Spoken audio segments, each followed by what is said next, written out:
Critics of the resurrection will often say it's just a myth. It's just a story that the church made up, but it's not actually true.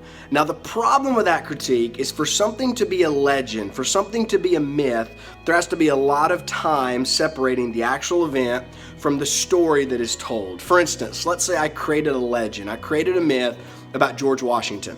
And here was the myth. George Washington was never the president of the United States. I began to tell that story. I began to put false documentation that looked really old. That proved George Washington wasn't the president of the United States. Now, you might not believe me, but you would have a hard time proving me wrong.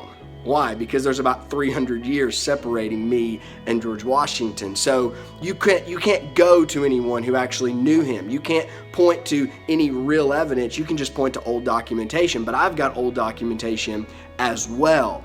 But see, if I were to spread that same legend, let's say 5 years after George Washington's death, then it's going to be a lot harder for me to prove that, right? Because if I said, hey, George Washington was never the president, people would go to their grandparents and say, hey, this guy's telling me George Washington's not the president. And they would say, yes, he was.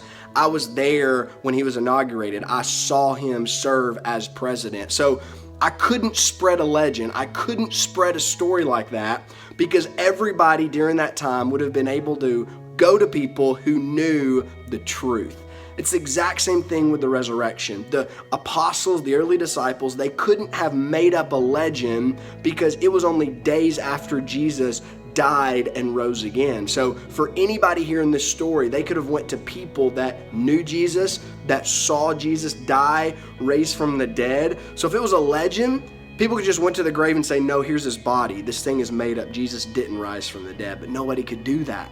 Why? Because it was an actual, true story. See, how we know this is not a legend is because there's not enough time between the actual event, the death, burial, and resurrection of Jesus, and the story that began to spread. It was only days after the resurrection that this story started to spread, which means it's not a legend. It's not made up by the church. Instead, it's an actual thing that truly happened. Jesus really did rise from the dead on the third day.